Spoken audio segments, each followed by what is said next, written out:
My first thing to say is a big welcome to Kyle. All the way from South Florida. For him to, and it's Kyle LaCroix is, I believe, the pronunciation of his surname. I don't have much of a French accent, but a French name, German background, lives in South Florida. Is someone, if I started giving all of the things he's achieved and all of the educational background that he had, then that would take me 35 minutes. But someone who is incredibly well respected in the field of tennis, someone who has gone out there and had lots of success and now set up his own consultancy business, Sets, which is doing very well. I was very fortunate to come across Kyle at this year's US Open and have had some back and forth, and you won't find many people as positive as Kyle and having his energy to get stuck into the world. He's got all sorts of educational backgrounds, but just a couple, just so you know: master's in education from Stanford University, an MBA from the University of Michigan. Also the same in terms of his tennis background as well. So we're very, very lucky to have him. I have to also let you all know, because our number one value at the Academy is gratitude, and I think it's really important we show our gratitude for Kyle giving his time up. He's offered to give his time up for free. He's offered to come and pass this on to us at Soto Tennis Academy, and for that, I'm very, very thankful, Kyle. So a big Soto Tennis welcome to you, and I'm gonna pass the floor over to Kyle. Okay, over you go. All right, thank you so much, Dan. I appreciate it. Thanks for having me on. Hello to everyone. Good afternoon from Florida. Good evening if you're in Spain. My name is Kyle LaCroix, as Dan said. I'm as American as apple pie, but my last name is French. So a little quick background. I am a certified tennis professional, tennis coach. I am what is called a USPTA Master Professional. USPTA is, of course, the trade association for tennis coaches. There are only about 148 master professionals in the world. I happen to be one of them. So very, very rarefied air there. I'm privileged to have that as a title. But I started SETS Consulting. SETS stands for Specialized Educational Tennis Solutions. And I started it in 2020, in March of 2020. So when the whole world was kind of running away from each other, I was actually going head first into it. And I kind of saw what was on the horizon with tennis coaches, tennis clubs, academies, and I really wanted to help out. It was kind of my way of giving back to the sport. Tennis for me has been an incredible vehicle. I've met 3 US presidents. I've been to all 4 of the Grand Slams. I've traveled all over the world. I've met some incredible people. I met my wife through tennis. And, just to show you how expansive tennis is, I met Dan at the US Open. I saw him. He was actually on court on one of the practice courts with his mixed doubles championship team. And I was actually on the other side of the bleachers on courts 4, 5, and 6 with a completely different group. I was with some adaptive tennis players that were on the spectrum and had some other cognitive disabilities. But with that being said, it just goes to show you the community of tennis and just how far away it is, but also how close it is. And the fact that Dan and I were kind of coaching back to back 2 completely different levels is really special. So, but with that being said, let's get right into it. I'm going to share my screen. And if any of you have any questions, please, you can ask me at the end because I know there will be questions. And again, feel free to use the chat box as well. So let me share my screen and just give me a thumbs up on if you can see my screen. Everyone give me a thumbs up. Perfect. I love it. Okay. So let's go ahead and begin. So this presentation is called The Loser's Edge. And pretty much the reason I came up with this is it was a Stanford research project. This was actually going to be my master's thesis.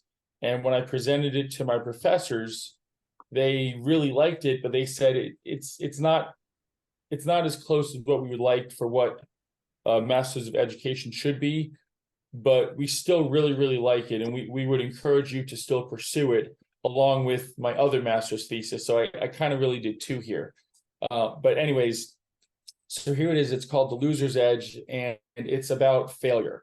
And why this is so important is critical. So obviously we are all athletes. We all have played sports, specifically here for tennis. And with Sets Consulting, I work with, again, clubs, academies, even private coaches and tour coaches. And I also work with coaches in other sports too. But our objectives here for this presentation specifically is to actually learn what failure is, because I think we tend to get obsessed with success and winning and championships, but we got to understand that failure is a real big part of that. We also need to understand the two mentalities and the reasons why we fail. There are two distinct mentalities that we have, and the vast majority of athletes are one of two. A few athletes might kind of be a combination of both, but we're going to get into that in a little bit. Also, we're going to discover solutions to avoid and prevent our failures, and also learn from our failures, right? Because they will happen. And if we play enough, most likely we're going to experience some sort of setback. But if we can minimize that, then it's certainly not going to hurt us. It's only going to help us. And obviously, we're going to do a little bit of reflection on the failures that we've had as athletes in our athletic performance and how it actually relates to the bigger picture. So essentially, here is the project that I did for Stanford University and the Graduate School of Education. I interviewed 289 athletes, 12 different sports. We're talking about Olympians, professional athletes, elite college athletes, and I kind of picked a wide array of sports. As obviously, I'm a tennis guy. I have a lot of tennis connections, so tennis was a nice chunk of it, but it definitely wasn't the only thing. So there was a good collection of sports here, and the athletes I got, I wanted the best of the best, the creme de la creme. So what I was able to do is I was able to get 145 men, 144 women, 29 different countries, different languages, different cultures, and we're talking about people who have excelled at the top of their game. We have gold medalists, Grand Slam champions. Obviously, this is an academic study, so I can't reveal the name. There is some anonymity here, but I can tell you that you would know a lot of these athletes for sure. You would absolutely know them. But I have some NHL Stanley Cup champions, Super Bowl, some soccer, NBA All-Stars. So we're talking about a very elite group. So let's just jump right in, shall we? What is failure? Well, if you open up a dictionary and you look it up, it'll say failure is an omission of occurrence or performance. Now, what does that really mean? I mean, again, we're athletes. We really need some sort of substance there. That's a very dry definition of it. So we're going to dig a little bit deeper into that, because failure is a lot more than just an omission of occurrence or performance. It's so much deeper. So this was a 12-month project. It took me 12 months to interview these 289 athletes. And what I discovered is that failure, as good as you think someone is, they have experienced it. It doesn't matter who. No one is invincible to failure. So failure happens to everyone. But there's two different mentalities that we have to be able to understand. And if we can identify one of these two mentalities in ourselves, it's going to significantly help us. I'm not going to say it's going to completely prevent failure in the future, but it's definitely going to help reduce it. And then we got to think about, well, why is failure such a bad word, right? No one likes to really use it. No one likes to say it. People like to avoid talking about it. But why is failure a bad word? It's because when we pursue excellence, like we do in a sport of tennis or really any other sport, it bothers us because when we try so hard, we train so much, we sacrifice so much of our time, our money, our energy, and we come up a little bit short, it's a gut punch, right? Because what it shows is it shows our vulnerability. And vulnerability is the first thing we look for in other people, but it's the last thing we show in ourselves. So there's a little bit of vulnerability there when we fall a little bit short. So what I've come up with is the reasons why athletes fail. And it's amazing because you would think 289 athletes, different languages, different cultures, different sports, different backgrounds, that the reasons for failure would be a long list. Truth is, it's really not. But here's how I was able to discover this. I asked them to share with me the biggest failure in their careers. And I went right into it. I didn't beat around the bush or anything. I just said, tell me what your biggest failure was. I also wanted to know what led and caused that failure. I wanted to know what they learned about that failure. A little bit of reflection is always good. And then, based on their past failure, what event in the future would you deem as a failure? And what was interesting about this is that of the 289 athletes that I interviewed, only 10 answered completely differently from the other 279. And will you believe that those same 10 athletes were all from the same sport? Now, I'm not going to tell you what that sport is, but I'm going to give you a little bit of a job to do. And that is, someone on this call, when I finish this presentation, please ask me who those 10 athletes were in terms of what sport. And then it might start to make a little bit more sense. Okay, so 2 types of mindsets, right? How many of you are familiar with Carol Dweck? She's a psychologist from Stanford University. She came up with the fixed mindset and the growth mindset. I'm sure all of you have heard of that, right? Quick raise of hands. So yeah, that's a lot of people. So what we start to see here is that the fixed mindset and the growth mindset, it always gets talked about, and it gets talked about by coaches all the time. And it drives me crazy because as athletes, we are more visual and kinesthetic, right? We need to be able to see it. We need to feel it. So a lot of athletes have a hard time seeing and feeling what fixed looks like. What does fixed feel like? What does growth look like? What does growth feel like? Athletes have a really hard time understanding this and even describing this, but somehow it gets talked about all the time. And I happen to know Dr. Dweck, Stanford professor. She's awesome, but we've discussed this, and she actually kind of sees my point. Of course, she's not going to completely agree with me, but based on the research I have, these are the 2 mindsets. And this is extremely important to understand. We need to be able to identify which mindset we are. And I think once they go through the reasons for failure, you're going to have a better picture. Now, unlike fixed and growth mindsets, where obviously you don't want to have a fixed mindset, that seems to have some negative connotations. Everyone wants to be in that growth mindset. There's no right or wrong with these. It's just being able to identify which ones you are. The highway mindset isn't any better than the wall mindset. Okay. And we're going to go into that. So of the 289 athletes, will you believe that there's only 7 reasons why athletes fail?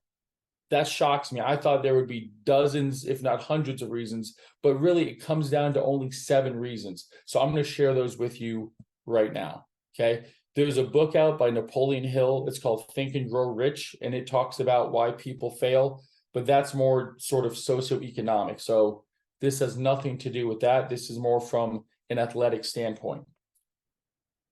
So the first reason why athletes fail is the search for perfection. 54 of the 289 athletes that I interviewed said perfection, and the chase and search for perfection is what made them fail. Now, obviously, we all play this amazing sport called tennis, and it's incredibly difficult to play the perfect match. You're always going to make an unforced error. I'm sure we all know the stats about Djokovic and Nadal and Federer and how many points they've actually won, and it's really not even close to 100%, right? So you have to get used to losing points and losing games and even losing sets, and you're still one of the best in the world at what you do. We have this idea that practice makes perfect, and I like the alliteration. It sounds really cool, but is that really the healthiest perspective to have? of the athletes, of the 54 athletes that I interviewed that mentioned this, that they always brought this up. They always used this term and said, man, if I only knew then what I know now. It's not about practice making perfect. So what happens is we're going for the unattainable. It's a very outcome focused mentality, right? It's very difficult, especially in a sport like tennis, to be perfect. I don't know how many of you have ever played a golden set, but of all the matches and practice sets you've played, it probably hasn't happened, right? So perfection is a really difficult thing, especially in our sport. But what ends up happening is a lot of these athletes, they have this idea of perfection, they start to get this OCD, this obsessive compulsive disorder, and they have these really sort of long drawn out routines. But when those routines aren't followed, they have meltdowns because something just wasn't right. It was a little bit off, and because that one thing was a little bit off, it kind of created this chain reaction, something else being off and something else, and you just go down this giant rabbit hole of darkness, and it's really difficult. 48 of the 54 mentioned that there was a quality of life risk. They weren't happy. There was depression involved. There was a lot of dark moments where they just didn't even like the sport anymore because they're trying to chase something that they know they're never going to get to. Now, again, there's nothing wrong with having high standards and making, big audacious goals, but when it starts to affect the quality of your life, it's obviously going to lead to something bigger, like failure.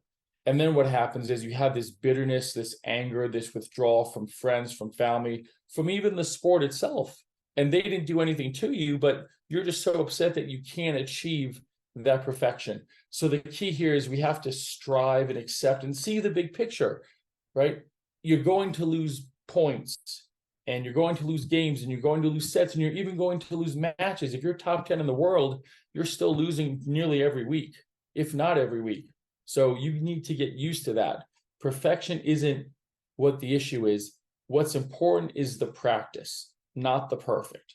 Yes, it's great if you make 10 of 10 on targets, but we can't always rely on that. So you have to be a little bit easier on yourself. Yes, have goals, have high standards, but don't make those high goals and standards perfection. So as you see here, perfection of the 54 athletes, perfection is a highway mentality. Now, what does that mean? That means when you get stressed, when the going gets tough, you have a tendency to be a little bit stubborn, and you start to go, and you just keep going, and it's a very difficult thing to sort of change direction. So you're going down that highway, there's no exits, you're not pulling over to the side of the road. That's sort of your mentality. So that would be a highway mentality. The next reason, 9 of the 289 athletes that I interviewed said giving up was their biggest failure. All 9 athletes admitted to tanking. Now, tanking is quite simple. It's fueled by motivation. It's not fueled by discipline. If you are disciplined, you will know that if you're not feeling it, if you woke up on the wrong side of the bed, if something's not 100%, you're still going to do it, right? That is your obligation. It's your obligation to yourself. It's an obligation to your coach, and it's an obligation to your opponent to give your best. So what ends up happening is motivation is sort of a emotional state. And so when we are in an emotional state, not only are we not thinking logically, but that state can kind of come and go. So when it comes to even, procrastinating on schoolwork, right? That's again, that's a motivational, emotional state. So you get into this, what they call a procrastinatory loop, where it's just, okay, well, I'm feeling up for it, but maybe I'm not, maybe I'm not feeling up for it. So I'm just going to wait till I am. And then it just keeps going and going and going. And so those times are very fleeting. A lot of the players that I talked to, there was this sort of what I like to call an emotional safety net. And yes, there's players on tour that I'm sure we could all name names, but we're not going to. But we've seen them tank. It's blatantly obvious, and they've pretty much admitted to such. And this emotional safety net, as I like to call it, is really a way for them to cushion the blow of losing. Because let's think about it. As hard as we work in this sport, and we go out there and we give an incredible match, we play our best, we play our hearts out, we are grinding away. If we end up losing that match, it hurts. It hurts so much. I've been there. I'm sure many of you on this call have been there, if not all of you have been there. It hurts. So in order to kind of save ourselves from, looking dejected and disheveled and giving it the all and showing our vulnerability, what do? Well, we sort of tank the match, because if we tank the match, yes, we're going to lose, but did we really lose? That's the lie we tell ourselves, because, well, yeah, that player beat me, but I didn't really try. So in my mind, it doesn't count. So it kind of cushions the blow of giving it your all and coming up short, as opposed to just not giving anything and just giving the person a victory, right? So it kind of cushions that blow and it helps us emotionally. I'm not saying it's right, but mentally that's what's going on. So that's an emotional safety net. Understand there's a 40% rule. No matter how tired you are on the court, no matter how tough things are, no matter how difficult life gets, you have 40% left in the tank. So even if you're not playing your best, and by the way, very rarely will you ever play your best. If you're lucky in your career, you will play your A game that everyone likes to talk about. You will play that A game 2 or 3 times in your life. That's called the zone. All the other times you play is your B or C game. How good are you? How high is your B or C level? Because that's really what you're competing with. So when things get tough, understand you still have 40% left in the tank. You might be tired and exhausted and emotionally wiped, but you got to dig deeper. You always have 40% left in the tank. So giving up. Now, giving up is a wall mentality. Why? Because we hit that wall, we stop.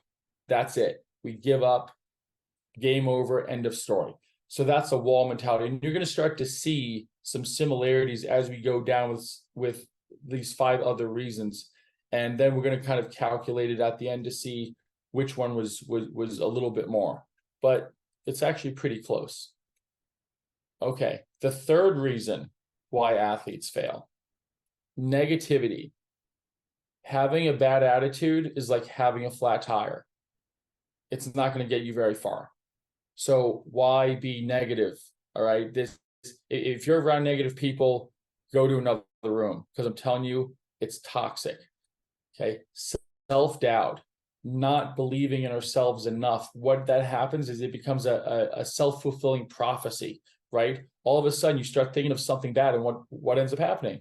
That bad thing actually happens. Oh, I don't know. I mean, I'm in a third set with this player, but the player's really good, and I haven't won the last couple of matches that went 3 sets, and I'm probably going to lose this one too. Well, guess what?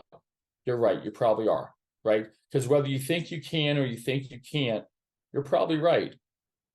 The biggest thing I took away from this with all these athletes that I interviewed were visualization strategies. Every single athlete I talked to said that they use visualization strategies before a match, before a game, and it does help. Now, what's interesting is that from the negativity, the 68 athletes that said they usually use visualization strategies, every single one of them said at some point right before that game or match where they failed, their visualization strategy was off. They were either distracted or they didn't fully get into it. They didn't find that quiet space in the corner of the locker room, whatever it was. But they said at some point, the visualization strategy was interrupted.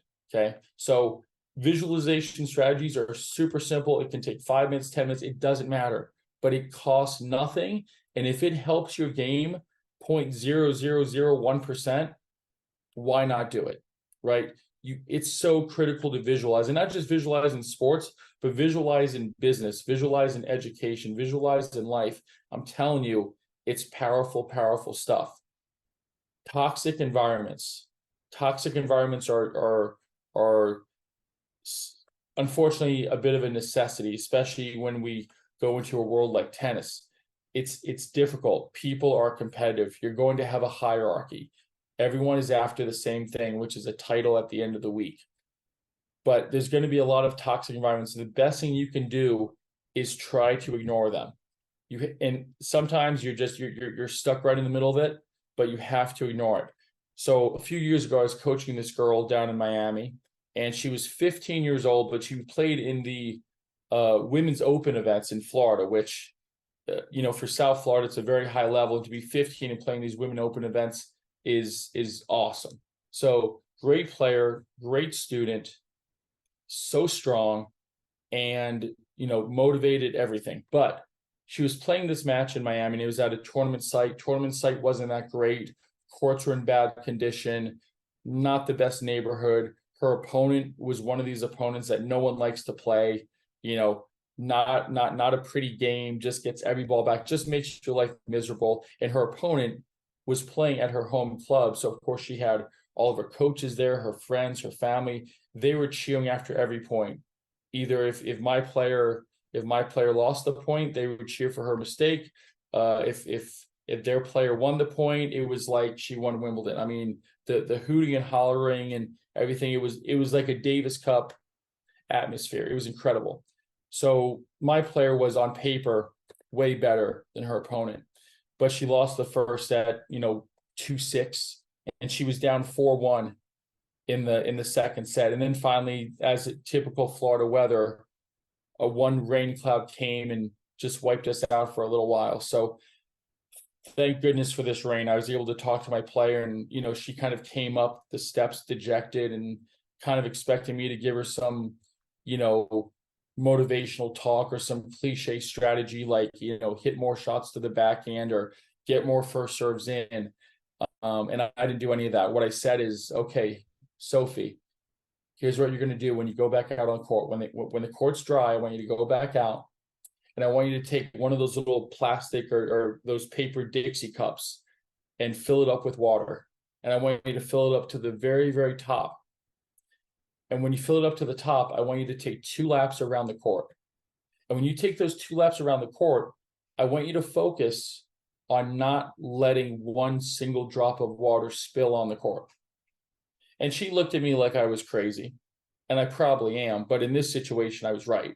So she goes back to the court once it dries, and they got the okay to play. And she took 2 laps around the court with this little paper Dixie cup full of water.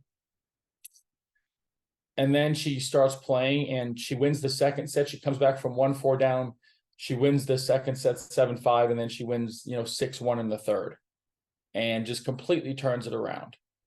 And after the match, she comes back up the steps to me and says, I don't know how that worked, but it did. Thank you so much. And I said, the reason why it worked is simple, because it got you to focus on you, on your task at hand, not the toxic environment. So, little story there about the cup of water, but it's a really fascinating thing where when you're in a toxic environment, you can only focus on yourself. Again, I'm sure you guys have heard this, control the controllables, but it's the truth. Okay. So next time you find yourself in a difficult situation in a match, you know what? Take a cup of water and take 2 laps around the court and tell me how that does. And you will thank me later. It's a very simple trick, but it always does the job. So negativity is a wall mentality, right? 68 athletes of 289 said that negativity was their reason for their biggest athletic failure. So negativity, you get negative, guess what? You can't really go on. You can't really go any further. So that's a wall mentality. Okay. This might be my favorite slide and my favorite topic, and I might need to do a whole nother meeting just on this one thing. And this slide also is quite personal to me. So the player that you're looking at holding that Wimbledon dish is Yana Novotná.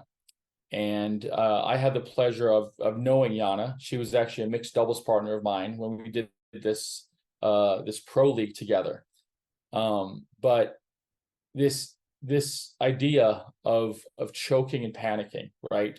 So one reason for failure is extreme stress. And 41 of the 289 athletes said that, you know, they were under a lot of stress and they just choked, right?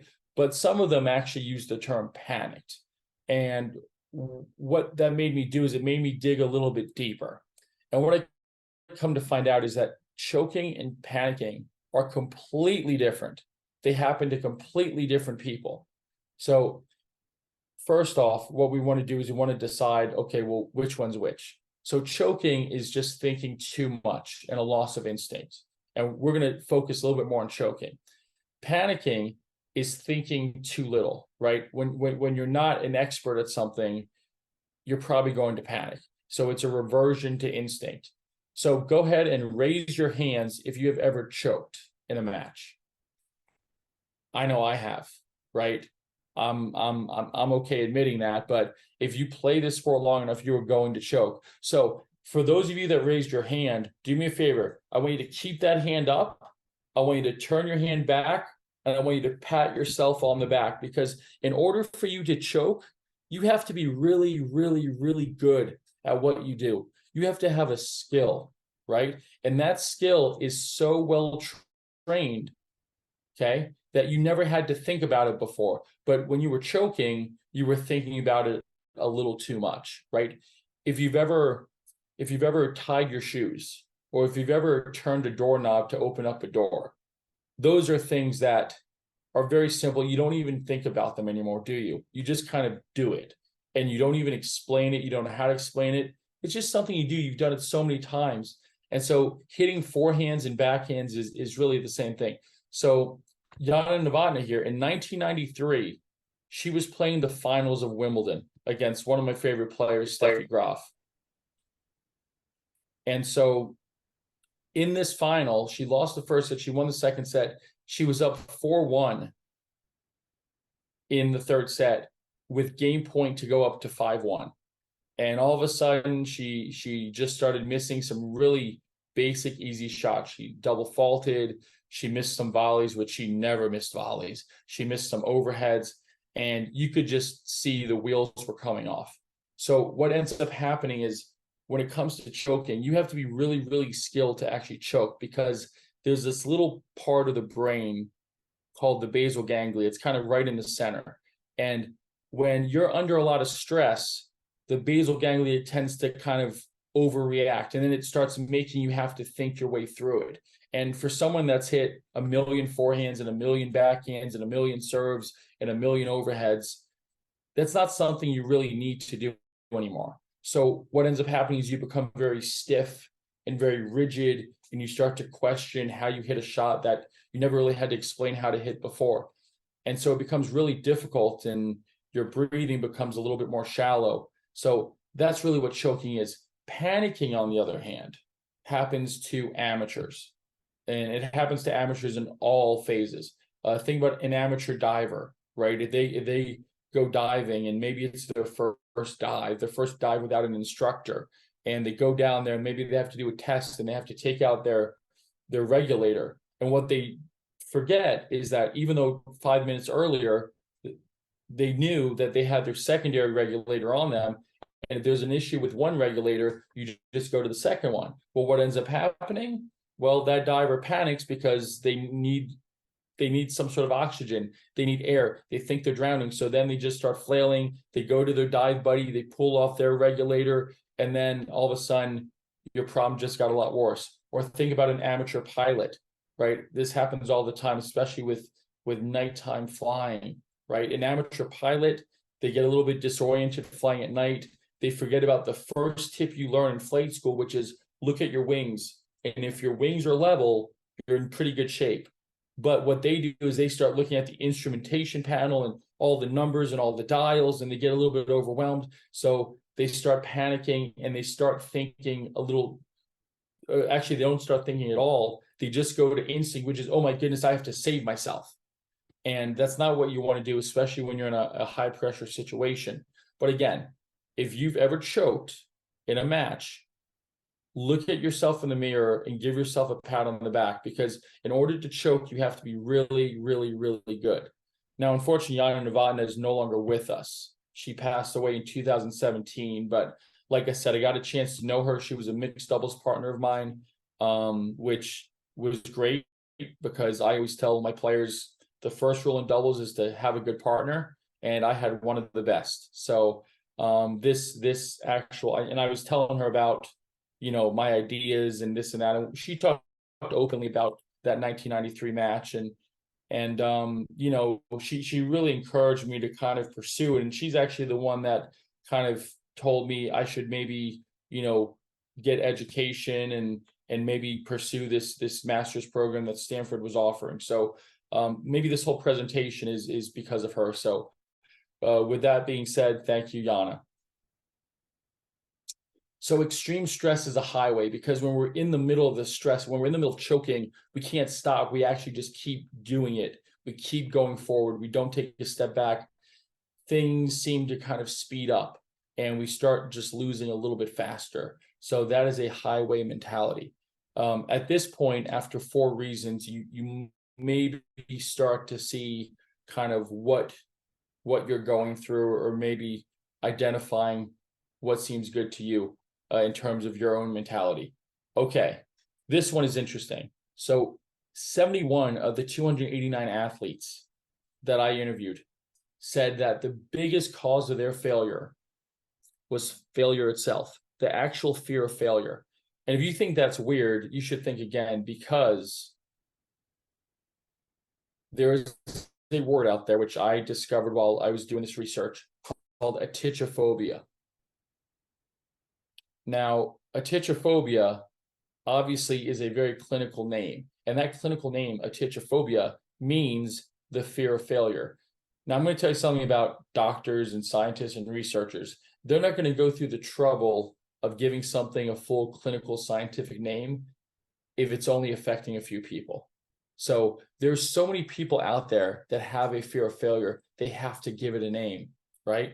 So that's really interesting. And 71 is the most of any of the other reasons. So 71 is the leading cause of failure. It's the actual fear of it. So what ends up happening is, with our fear of failure, we start to get into this idea of mind reading. We start thinking about what other people are going to think of us. What if I lose this match? Oh, what if I lose this set? Oh, I can't believe I'm in this competitive match with this player that I should be beating. What are people going to think? What's going to happen to me here? What's the coach going to think? What, all of these different things. And we need to be able to get back to the reason why we started playing the game in the first place, right? So that's really the question. Do you compete for yourself, or do you compete to gain respect and approval from the people around you? Okay. Because I'm telling you right now, if it's the latter, then we need to sit down, we need to reevaluate some stuff. You should be playing for yourself, and you should be playing because you enjoy it. And yes, as you become more and more competitive, obviously that joy is going to become sometimes more of what seems to be a chore, but you can never forget why you started it. And what happens with a lot of athletes is they become almost too big, too famous, where now they have their own sort of brand, their own company. And so they are now responsible for other people, not just themselves. So then they start thinking, well, I need to win this game, or I need to win this match to pay for this, to pay for that, whatever else. Okay. We got to get back to, why am I playing this sport? Well, I'm playing this sport because I love it, because I love hitting that fuzzy yellow ball. There's nothing better. It's a great exercise. It's great stress relief, but I truly love it. And I love the game, and I love everything about the game. So just realize we have to go back to playing for ourselves because we love it, not playing for other people, their opinions of us, nothing else. But that is so fascinating to me. Fear of failure. 71 of the 289 athletes. And fear of failure is a wall, because it will freeze you. When you are fearful of something, you are frozen in your tracks. So you're going to hit that wall, and you're going to hit it pretty hard. All right, this one's pretty interesting. So 19 of the 289 athletes have poor preparation. And what did that really mean? Well, they clearly didn't prepare before the match, but what does preparation really mean? Okay, so if you have any sort of military background, you'll know what the 6 P's are. Prior planning prevents piss poor performance. I love that. I use it all the time. But here's the thing with that. Again, 6 P's, prior planning prevents piss poor performance. I know a lot of you are going to write that down. But here's the thing about that preparation. Preparation is a survival technique for the unenthusiastic. It is no match for the genuine interest and love of something, right? The better players I work with, the less I have to watch them, the less I have to worry about them, the less I have to question them on, hey, did you do your warm-up? Did you work out with your bands? Did you do the laps? Did you do this?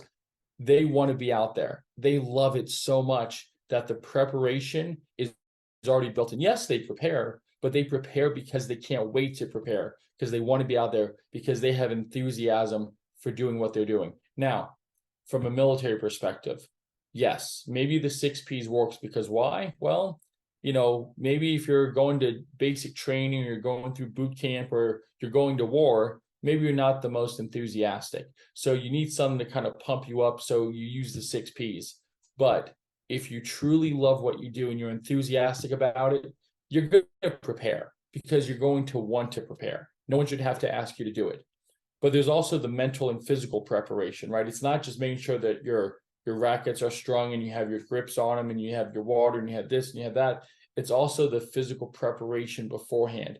And the preparation starts long before a match. If you're only preparing before a match, you're probably not going to do well, right? The number one answer related to poor preparation is this: sleep. All the athletes that I spoke to that mentioned about preparation, they had an issue with sleep. And it wasn't necessarily maybe the night before the event, but it was always, yeah, I have problems sleeping. I don't have a set schedule, this and that. So here's what you can do. For those of you that are having trouble sleeping, I'm telling you, sleep is so important. If you don't believe me, there's a great book. I think it's called The Science of Sleep by Matthew Walker. He's a professor at Cal Berkeley. And he wrote this incredible book. I never thought I'd be so interested in a book about sleeping, but it turns out he makes it really interesting. So what you want to do is you want to turn your bedroom into a sleep haven, right? You want to watch your intake. You want to watch, are you having caffeine before you go to bed? Are you having sugar? Are you having sweets? If so, you got to think about it. Look at the nutrition plan, right? But just watch your intake. Also, consistency in habits, right?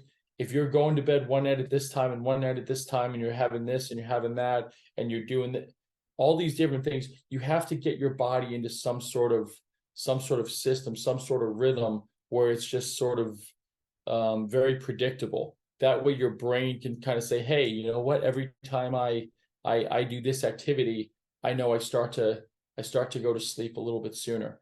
And then once it happens and you gain some consistency, you're going to start to see a lot of positive results. But you just got to get into good habits and some consistency in terms of your bedtime routine. I know one thing I like to do anytime I travel, I go into a hotel room and I always travel with black electrical tape. And I use that black electrical tape. I use the tape and I tape down the bottom of my door in the hotel room so that no light from the hallway shines in.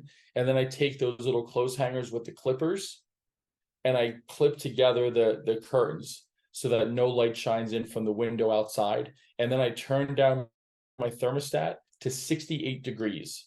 I don't know what that is in Celsius, but Fahrenheit, 68 degrees, it's the ideal sleeping temperature. Now, here's what's interesting. 100,000 crashes per year, right, happen because of someone who, was sleep deprived. And a sleep deprived driver has the same motor skills as someone with a reaction time with a blood alcohol content of 0.08, which is the blood alcohol content legal limit here in the United States. Now, what's interesting is this actually happened to me. I was in college and I was driving home from a party. I was not drinking. I don't drink any alcohol even to this day. I was just really tired and I fell asleep behind the wheel and I crashed my SUV into a telephone pole. I wrapped it around and the first responders that got there were shocked to see that I was still alive. But it was a scary and valuable lesson that I hope no one else goes through. But I'm telling you, sleep is so critical. So that was poor preparation. And the final one, poor preparation. And if anyone saw that, let me just go back. I kind of ran through that a little bit. So poor preparation is a wall mentality. Okay, because again, if you're physically, mentally not prepared, you're not going to make it through. You're not going to get through the highway. You're not even going to make it to the end. So that is a wall mentality. The final one, the seventh and final reason, 27 of 289 athletes, the inability to adjust their direction. Okay. A lot of them complained about, they just had distractions and they couldn't get that off their mind. And they just weren't really in the best mindset to compete on that day. There's certainly an absence of data and analytics. I know that's become a really big thing the last few years, and I'm a big fan of it. I don't know if I'm the biggest fan of everyone using it in their own way. I think there needs to be sort of best practices, and I kind of like to follow the 3 I's, which is we need to find a better way to interpret the data in terms of what it actually means. It's not always just so clear cut. You just look at numbers on a page and you can just kind of jump to conclusions from that. You got to dig a little bit deeper and understand what's actually happening. So it's the interpretation of the data. It's how we inform our players or our fellow coaches on the data. How do you actually explain it to them? How do you talk to them? What's the tone? What angle are you going to use? Because surprise, surprise, not all players are the exact same. So you have to be able to know how to handle and how to speak to them. And some players want a lot, some players want very little. So it's important to know. And also the implementation based on data. How are we actually going to use that data on the practice court? So what ends up happening is a lot of athletes don't rely on this. So, and they don't rely on it either because of ego, right? Where they're just like, well, I'm good. I'm just going to kind of feel my way around and see what happens. And that usually doesn't end up too well, especially nowadays. There's also something called magical thinking, which, I'm not going to get into a theological discussion right now, but, if you think that, you can just go through a match and, if you're going to try to go hit a backhand up the line on the return of serve on a break point, go for it. But if you're just magically thinking it's going to go in just because you're really hoping and praying it does, with everything going on in the world right now, famine, disease, war, I don't think your backhand up the line is at the top of God's priority list. So just understand it's good to have hope. Hope's the last thing to die, but make sure you do the due diligence and make sure that you take into account all the information, make sure you understand the situation and be willing to make adaptations. Never change a winning game plan. Never change a winning game plan. Always change a losing one, right? That's the whole idea. So you have to be able to be adaptable. And then also a big reason for this is just the lack of creativity, right? Some players are just such robots, and that's good if you're having one of those rare A game moments. But if you're not on, you become very predictable, and then it's really tough to think outside the box. So it's important to be able to find solutions, right? Because really, as tennis players, what we are is we're problem solvers, but we're solving problems at 90 miles an hour with the sport of tennis. So we have to be open to all options and do whatever it takes to find those solutions. And you'd be surprised how many players cannot do that. And sure, stubbornness is a big part of it. And certainly the reason why great players become great is because they do have a little bit of stubbornness to them. But also great players understand when they need to make an adjustment. And they do. They are great problem solvers. Yes, they're stubborn, but when it comes time to solve a problem, they do it better than anyone. So here are the 7 reasons why athletes fail.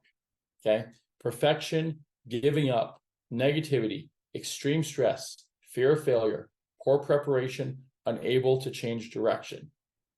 That's it. Just 7 out of all these athletes, these gold medalists, these Grand Slam champions, these Super Bowl winners, Stanley Cup winners, you name it.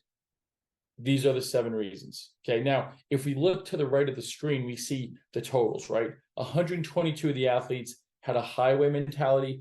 167 had a wall mentality. Now you're probably thinking, if you've identified yourself as a wall mentality, you're like, oh great, I'm the worst one. It's not that at all. It's not about It's not about what's better and what's worse. Because if you look down below, if you look at the mean, if you take the mean of those numbers, it's 40.6 to 41.75. So it's actually a lot closer than we think, right? So just take in mind, again, it's not about right or wrong or better or worse. It's just important to identify, because the sooner you identify with this, the more you can start focusing on, hey, I need to look out for this and I need to look out for this. And maybe in some of the other categories, you're perfectly fine and it's never happened to you. But it's something that we really need to take into account. Okay. So what are the key takeaways? Well, we know that failure is going to happen, right? You play this game long enough, it's going to happen. But if we can do things to prevent or minimize the likelihood, why not do it? It's absolutely free. Okay. Understanding failure and why we did it is going to help us moving forward, because now guess what? If you can understand it and you understand why it happened and it hurts and it really hurts, then guess what? You're definitely going to improve on it and you're going to make sure that it never, ever happens again. Okay. Panicking and choking are completely different, conventionally and paradoxically. Okay. You panic if you're an amateur at something, you're going to choke if you're an expert. That's all it is. And of course, the only thing we have to fear is fear itself. World-class athletes are afraid of failure, just like you and I. But it's not, failure is not the opposite of success. It's part of the success. I wish this was my home library, but it's not. But these are my literary sources. Big thank you to all the athletes, not just that were part of this study and research project, but also big thank you to you, to all of you. Absolutely awesome. Here's my contact info. If you have any other questions aside from what I'm going to answer tonight, then by all means, please reach out. Follow me on Twitter, on Instagram. I don't post much, but I always reply back to anyone who reaches out. There's my email. I'm happy to talk to anyone. I'm telling you, I'm 6'6", 235 pounds, but I'm a lot nicer than I look, I promise you. So don't be scared. So with that being said, let's go ahead. I know we have some questions. I know some people raised their hand. So let's go ahead and ask away in the chat box or on Zoom. Go ahead.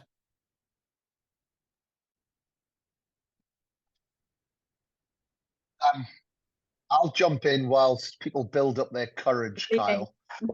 Thank you, Dan. But firstly, a big thank you to you. That was fascinating, and I think there's so much there to be taken from it. So a big thank you, Kyle, for coming on and sharing all of that with us.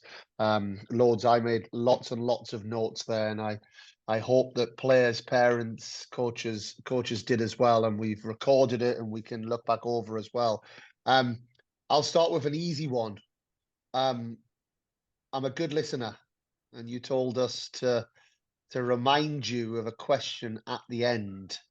So I'll take the easy option question before maybe going to something else. So who are these 10 players that answered differently?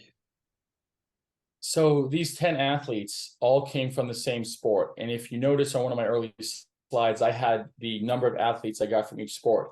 And the 10 athletes that answered completely differently from all the other athletes were the race car drivers, the automotive sports. And their answer, well, I'll give you a little bit of background there. The answer that most athletes came up with was, the way I view failure in the future is if I make that same mistake again. So they learn from their mistakes. And that's what 279 of them said. The 10 automotive athletes, they said their failure would be death. Yep. It's a very cold, clear cut, black and white. They know where the limit is. And if they push the limit, they no longer exist. And if they push it too much, they understand. So that would be their biggest failure, because they understand I mean, I've been a big Formula One fan for a while, but it's one of those things where they push that limit and they push it all the way. And there's so many different aspects of racing, and there's so many variables in the cars, and they're very high strung, and there's a lot going on. So the 10 athletes that answered differently were all from the automotive sector. and they all said their biggest failure after this would be death. So very clear cut. Well, that's Kyle. That's the same at Soto Tennis Academy. When you miss a forehand on the run, and you check out and hit a slap forehand line, isn't that right, gay man? You know, that can result in death as well at Soto Tennis Academy. So it's where like the race car drivers, you know. I'm a little bit scared. I haven't hit a good forehand since 1997, so it's good. As long as you commit to doing the right thing. Listen, I kind of feel like my game, I mean, I'm serving volley, so I can't really hit that many ground strokes to begin with, but hitting a forehand, I definitely need to go there to your academy for sure. Guys, questions. What popped into your head? What are the questions? If you're gonna ask a question, we'd love to see your beautiful faces as well. For you to jump on and give us the question as well. Who is Beatrix? I would like to ask the question. Oh, Beatrix first, I think. Hi, I'm sorry, I do not know how to activate the camera, so I'm sorry for that. So I have a son playing at the academy, and so how can I embrace failure with him? Like, what would you recommend that you tell 12 till 15 one how they can embrace failure? Thank you. So how they can embrace failure, 12-year-olds to 15-year-olds. Thank you, Beatrix. So, yeah, well, so first off, thank you for the question, for joining us tonight. I do appreciate it. So, you know, it's looking at failure as, again, it's part of the process, and understanding that you're not the only one that has failed or that is going to fail.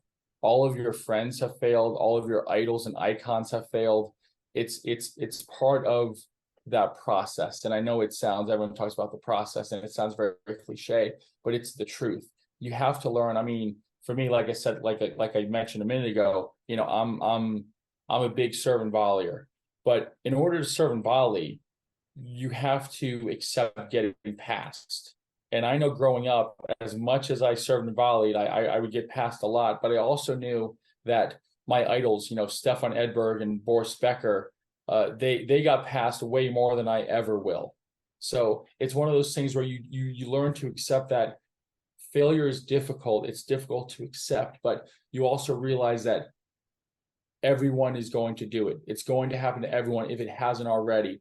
And, you know, your son who plays, I mean, first off, I mean, how great is it to play in the south of Spain at this awesome academy? But my goodness, like that right there, that big picture, looking at the big picture, he's definitely not failing, right? He's not failing in really anything right now. At his age, he should still love the sport. He should enjoy it, but just realize it's going to happen. But when it does happen, we look at it as, you know what, because I failed, I learned from it and I got better. And now that decreases my chances of failing that same way again. He might fail differently, but he won't fail the same way if he's good and he's responsible and he's accountable. Thanks, Kyle. I think, yeah, it's that normalizing, isn't it? It's the ability to normalize what all players are experiencing. Everyone else in the world, they're not special because they're experiencing those emotions and challenges. Any more questions, guys? Come on, it'd be great to get at least another 2 or 3 questions off Kyle. I know it's a Wednesday. Geman had a question. Geman, we might need you to come off your mute, Geman. Can you come off your mute? We can't hear you, big guy. Okay. There you go. What is the difference between, so there's a lot of tennis players, basketball players. What is the difference between their, I don't know how to say it, motivation, I don't know, with the mindset, sorry. What is the mindset? Their mindset and mentality. Great question. Great. I will answer that question if you tell me what you're having for dinner. That looks pretty good. I can show you, but I cannot say it in English. I'm very sorry. That's Your okay. man's from Ukrainian special. Whatever it is, it looks delicious. So enjoy that. But So the mindset, the real difference. Yeah. So the real difference here too, you have to understand the actual sports, right? Tennis is a very sort of individualized sport, whereas basketball, football, or dare I say soccer, if you know, but it's a team sport, and so when you're playing a sport like tennis, you have, and I don't like to hello, oh there you go, but what you have is you have a mindset of it's about you, it's all about you, and when you play on a team sport, it's not about you, it's about how you can help the others and how you can lift them. So in terms of the mindset, it's very different, because if you're a world-class tennis player, everything kind of revolves around you. What time you go to bed, what you have for dinner, what time you eat, what time you train, and everyone kind of revolves around you. Whereas, the other athletes, because they're on a team, they have to kind of learn to get along with each other and learn to help each other out. So that's also a big part of it too, right? Does that make sense? Okay, so just continuing on with that, it's important to realize that, yes, it's important to have a team. And obviously, even as a tennis player, you have your team, you have your coaches, you have your trainers, you have your parents, they're part of the team too. You have your family, you have your friends, they're all part of the team. So the best way to kind of counter that is to think of you as a tennis player, that yes, you do play on a team, right? But it just so happens that when you're actually on the court, the whole team's watching you and cheering for you. It's not that you can pass the ball to the team or anything else. But, with world-class athletes, they all have the same mindset. They all want to be the best, right? That's easy. We all want to be the best. Of course we do. But are we going to be the best by ourselves, or are we going to be the best with a teammate? So it's always good to always feel like, even in a sport, we always are going to have a team around us, right? Because if you want to go fast, you can go alone. If you want to go far, you're going to go as a team. Great question. I have a question. even great to answer. Okay. Go Go ahead, Victoria. Talking about individual and team, I saw there was only 9 people who listed giving up as the reason. I think in tennis, we've probably all watched or have been in a match where we have given up at some point, as you talked about it almost being like a defense mechanism. Is that something you saw? Those 9 people, were they in individual sports? 5 of them were, 4 of them were not. Interesting. So yeah, I thought, and I get where you're going with this. I would have bet all my money that all the ones that tanked or gave up would have been in an individual sport, like tennis. I mean, tennis, it would be very easy for that to be an individual sport. But what happened was, the 5 that were in individual sports, they recognized it, they didn't feel great about it, but it is what it is, and they moved on. The 4 that were in team sports, not only did they talk about it and felt bad about it, but even to this day, they feel horrible about it. So carrying that guilt as a teammate is far, far greater than carrying it as if you're an individual sport. Absolutely. That's a great question. And good job recognizing that. Mm-hmm. Thanks. I have a question, Carl, before someone else jumps in. On that same thing, actually. It's a 2-pronged question. So it would be, how would you approach working with a player who does tank? And what process would you use with that player? And the second part of that question, and how would that differ from the process you would use if you were working with someone who panicked? All right, so we're diving into the deep end, are we? Nice. I like it, Dan. That's a great question. So I think what you said initially in the question says everything. I don't work for players. I work with players. So if a player is willing to work with me, that's a big step in the right direction. First, we need to find out, where is this coming from? Why are we tanking? What's going on internally? Because usually what happens is with these players that tank, it's not because, you know, they just didn't feel like it that day. They woke up that day looking to maybe play, and then something happened internally, whether it's within the team, whether it's personal, but we got to get to the bottom of that first, and they have to be honest. That's the biggest thing. If I'm going to work with you, we have to be honest with each other. You need to tell me everything that's going on. And if you can tell me everything that's going on internally, then I can always help you. But we have to take baby steps, because there's obviously something going on there that hasn't been rectified. So, you know, that's really the biggest thing. But again, if a player tanks like that and they are a habitual offender of that, then that's something entirely different. And that's where, you know, that player coach relationship probably isn't going to continue, not because you don't want to help them, but because they don't want to help themselves, right?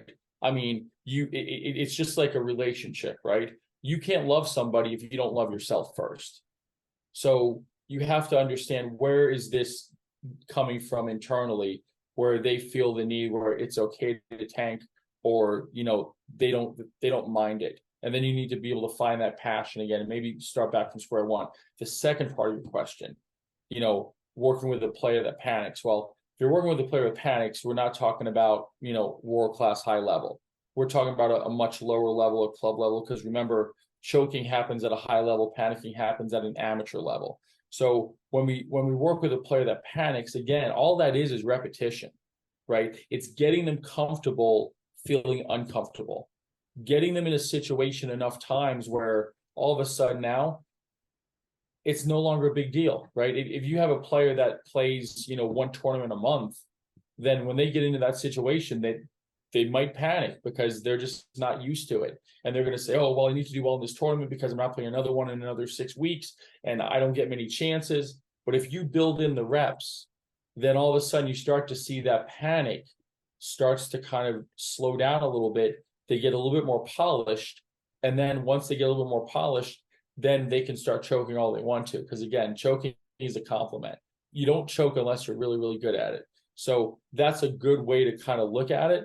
But again, it's getting in the reps. It's just like working with a tennis player that has, you know, good technique, but doesn't know how to play tennis, or someone that knows how to play tennis, hits the right shots, but their technique is pretty bad.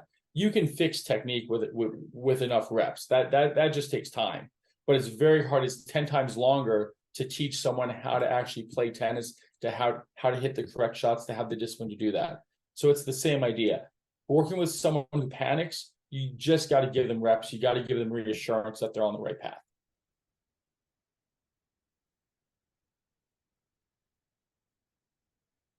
You're on mute, Dan. Sorry. Yeah, good stuff. I think that's one I won't, because it's also late here in Spain.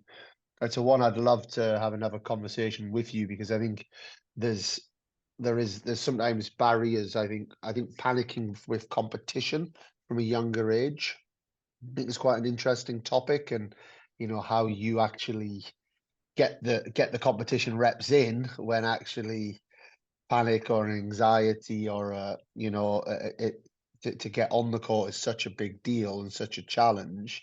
It's sometimes quite a hard thing to overcome, you know, and it's, you know, just be great to know, maybe not now, because like I say, the time, I am very conscious of the time, and we've got some youngsters that are on here. But I think it is quite an interesting subject that certainly I've seen over the years at the academy, like a competition avoidance, you know, which is a panic feeling, you know, and to be able to then get over that, to get to the point where it's more normalized, I think is quite an interesting topic. Kyle, you've been a star. We've got time for one more question if somebody has one. Has anyone got a burning desire question. There's no such thing as a stupid question. If it's something's on your mind, please get it out there, guys. This is I think it looks like TT has his hand raised, or her. he's I had don't his know who hand that is. raised since you said hand raise. He's our head S&C coach, and he calls himself a genius on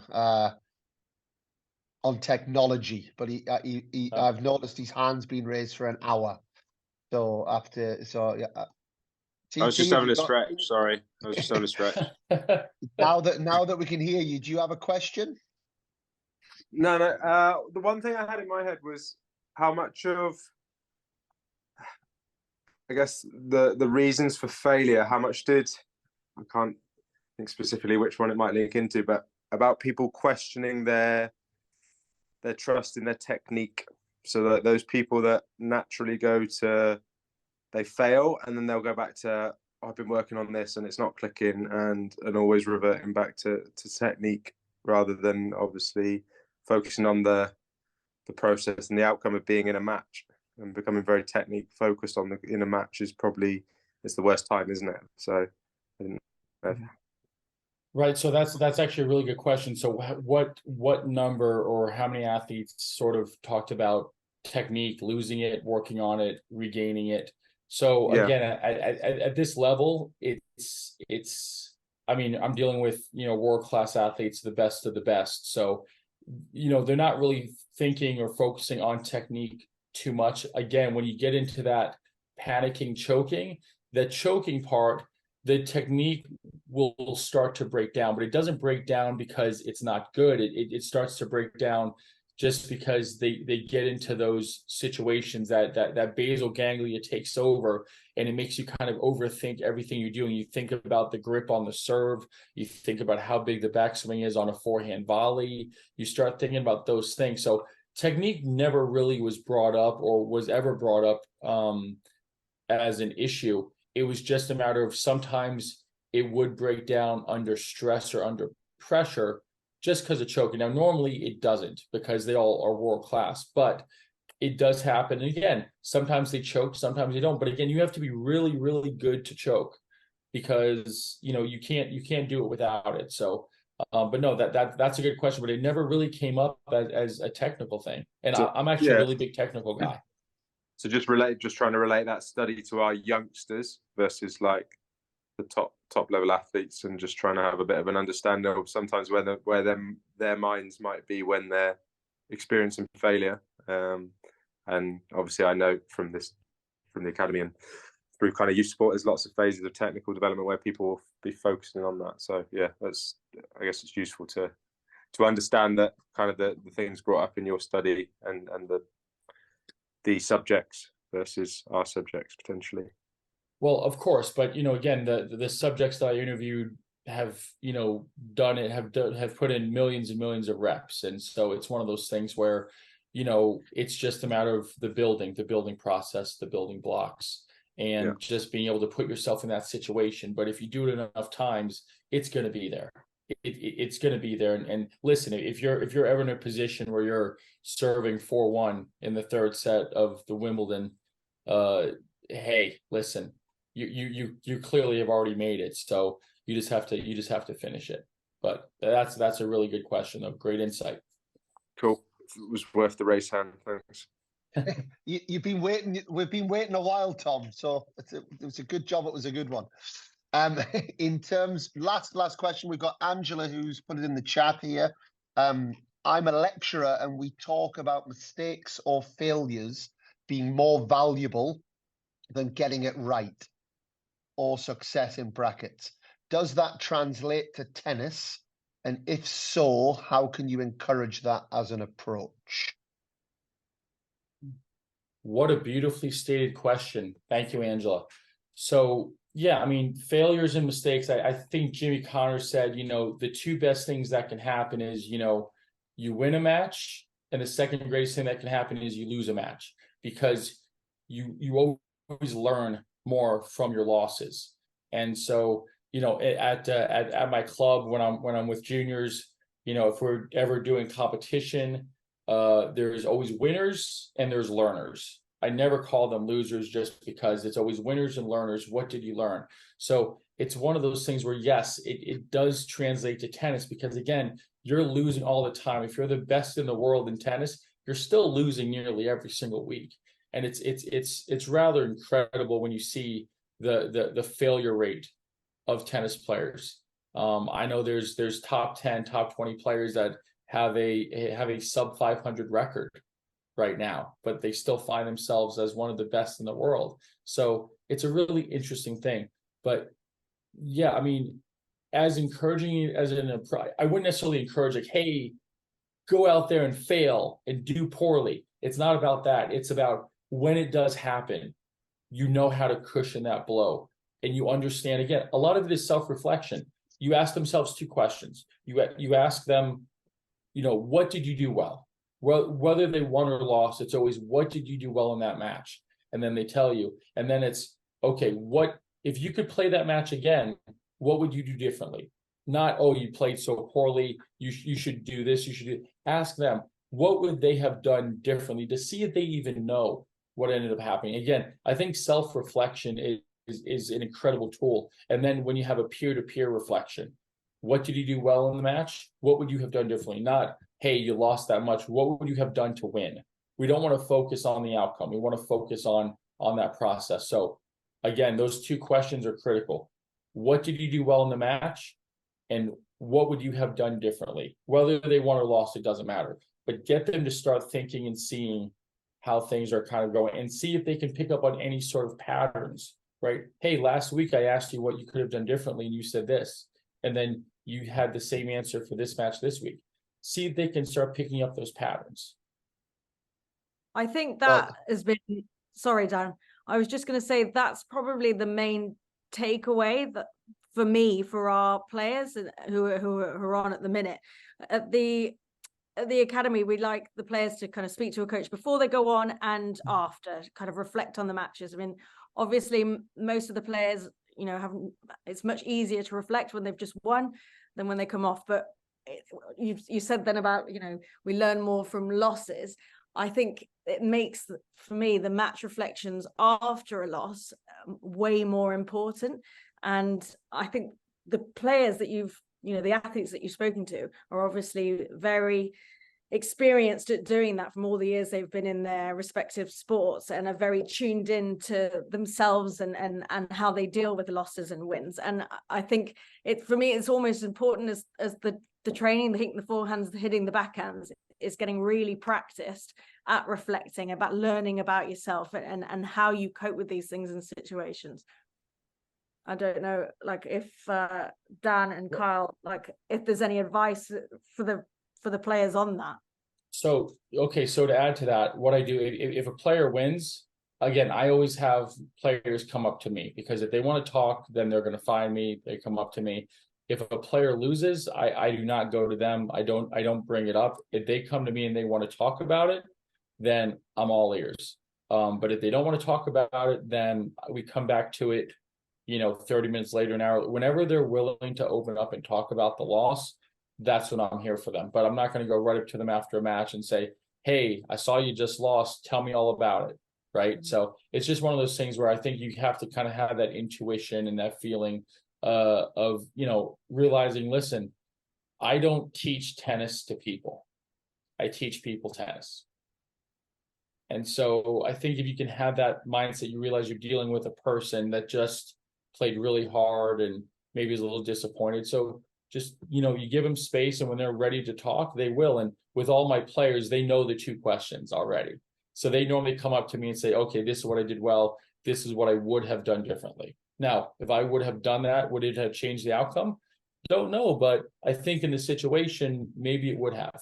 But regardless, it's like, hey, okay, so next time we're in that situation, let's think about that. Let's try to do that. But again, if a player loses, I never go up and talk to them. They always come to me.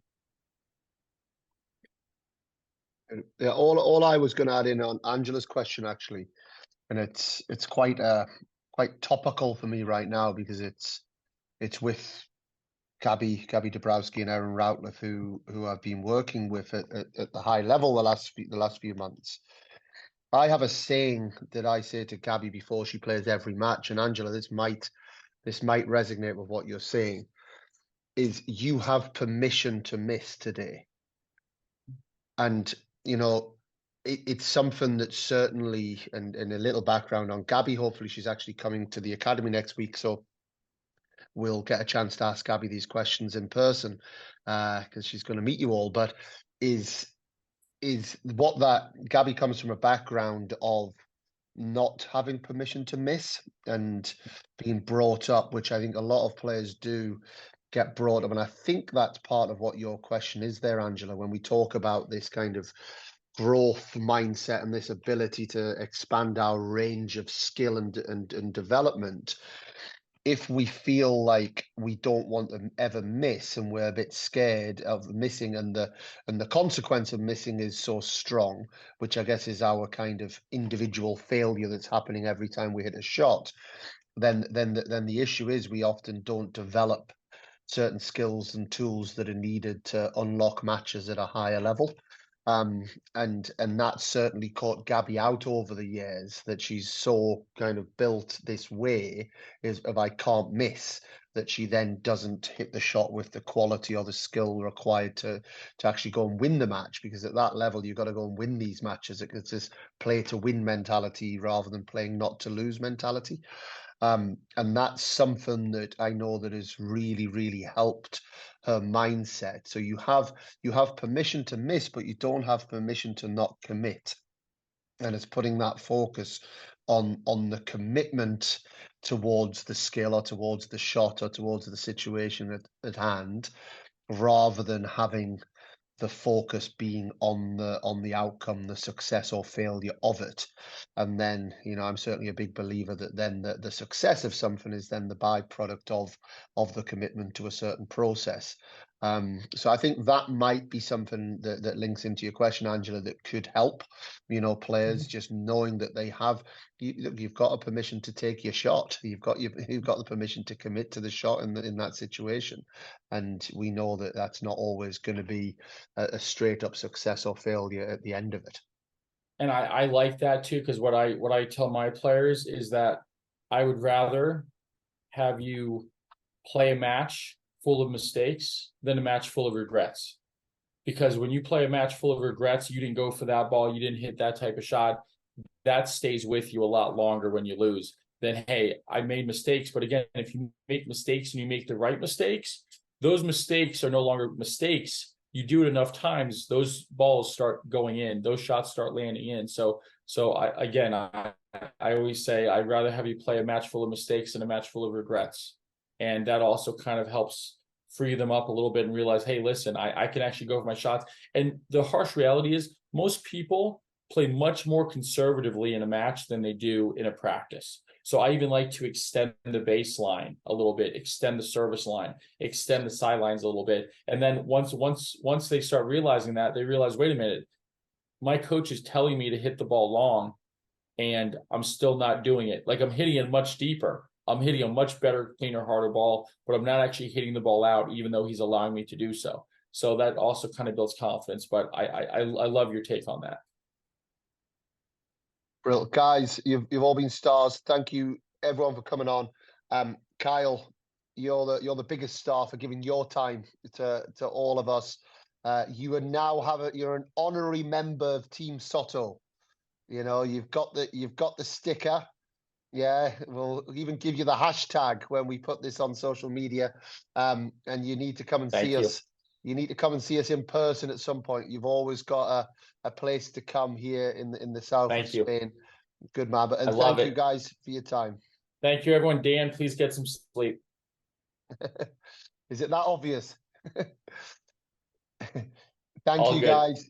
Thank you, everyone, for having me. Well, thank you, Kyle.